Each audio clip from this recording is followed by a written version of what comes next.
Welcome back to our channel और आ चुके हैं मैं को नई वीडियो के साथ। तो आज की वीडियो में हम जानेंगे श्री कृष्ण से जुड़ी कुछ ऐसी बातें जिनसे लोगों को अच्छी तो लगेंगी पर उनके चेहरे भी उतरेंगे। जी हाँ दोस्तों, आज हम जानेंगे श्री कृष्ण से जुड़े 5 विवाद जिन्हें जानकर आप हो जाएंगे हैरान। कहा यह जाता है कि भगवान श्री कृष्ण धर्म के केंद्र में है। उन्हें विष्णु का अवतार और धर्म संस्थापक कहा जाता है। विष्णु के सभी अवतारों का अलग अलग कार्य, उद्देश्य और चरित्र रहा है। जैसे परशुराम आवेश अवतार है तो श्री राम मर्यादा पुरुषोत्तम अवतार है। इसी तरह से कृष्ण को पूर्ण अवतार कहा गया है। इस अवतार के साथ कई विवादों से भी जुड़ने होने का दावा किया जाता रहा। आलोचक ऐसा करते हैं कि आइए जानते हैं कि वो कौन से 5 विवाद हैं। पहला, छल्ली कृष्ण। भगवान श्री कृष्ण को बहुत से लोग छल्ली और कपटी कहते हैं, जो कि बहुत ही गलत है। राजनीति और युद्ध में कूटनीति का सहारा लेना छल नहीं होता। छल का अर्थ होता है धोखा। चाणक्य का एक काव्य है कि यदि अच्छे उद्देश्य के लिए गलत मार्ग का चयन किया जाए तो यह अनुचित नहीं होगा। मार्ग कैसा भी हो, लेकिन उद्देश्य सत्य और धर्म की जीत के लिए ही होना चाहिए।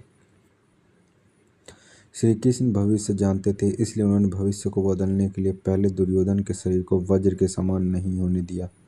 कर्ण के कवच और कुंडल हथियार लिए और बर्बरी का शीश दान में मांग लिया। यदि वह कार्य नहीं करता तो युद्ध जीतना मुश्किल होता।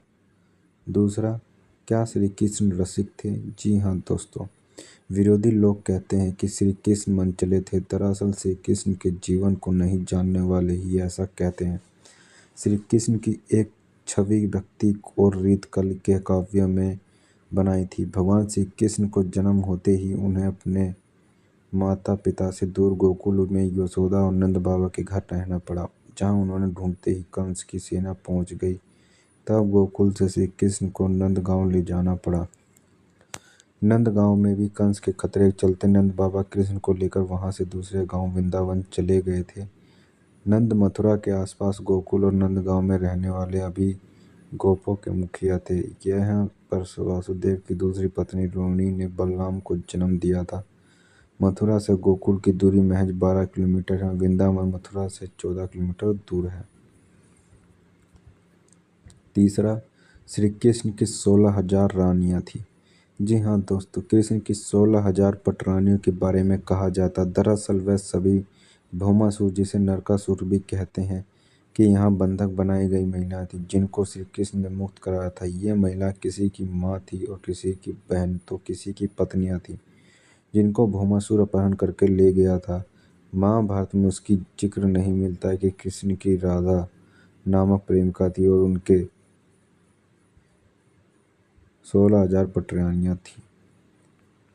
ऐसी स्थिति में उन सभी कन्याओं ने श्री कृष्ण को ही अपना सब कुछ मानते हुए उन्हें पति रूप में स्वीकार किया, लेकिन श्री कृष्ण ने उन्हें इसी तरह नहीं मानते थे। उन सभी को श्री कृष्ण अपने साथ द्वारिका ले आए। वहीं सभी महिलाओं स्वतंत्र पूर्वक अपनी इच्छा अनुसार सम्मान पूर्वक द्वारिका में रहती थी, महल में नहीं। चौथा, राधा और कृष्ण क्या सचमुच प्रेमी प्रेमिका थे? क्या राधा और भगवान कृष्ण की प्रेमिका थी? यदि थी तो फिर कृष्ण ने उनसे विवाह क्यों नहीं किया? कृष्ण नंदगांव में रहते थे और राधा बरसाने में। नंदगांव और बरसाने मथुरा लगभग 42 से 45 किलोमीटर दूर है। उल्लेखनीय है कि महाभारत में राधा के नाम का उल्लेख नहीं मिलता है। यह सच है कि कृष्ण से जुड़े ग्रंथ में राधा का नाम नहीं के बराबर है। यदि भगवान कृष्ण के जीवन में राधा का जरा भी महत्व था तो क्यों नहीं राधा का नाम कृष्ण से जुड़े ग्रंथों में मिलता है? यहाँ कहीं ऐसा तो नहीं कि वेद व्यास जी को जानबूझकर श्री कृष्ण और राधा की प्रेम प्रसंग को नहीं लिखा। पांचवा और आखिरी, श्री कृष्ण युद्ध की शिक्षा देते थे। बहुत से लोग ये आरोप लगाते कि भगवान श्री कृष्ण युद्ध का पक्ष लेते और वह युद्ध की शिक्षा भी देते थे। इसके लिए वह कहते हैं कि उन्होंने अर्जुन को युद्ध करने के लिए मानसिक रूप से तैयार किया था। इसका मतलब ये कि श्री कृष्ण युद्ध के प्रस्तर सूत्री की नहीं। इस मामले को लेकर रसिया में गीता पर प्रतिबंध लगा दिया गया है। लेकिन जब तक युद्ध तय हो ही जाता है तो फिर युद्ध से पीछे हटना कायरता ही होगी। यह बात श्री कृष्ण अर्जुन को हर तरह समझाते हैं। जब नहीं समझ में आती तो फिर वह अपने विश्व रूप दिखा कर कहते हैं कि ना कोई मरता है और ना ही कोई मारता है, सभी मेरी इच्छा से मरते हैं और जन्म लेते हैं, सभी निमित्त मात्र हैं।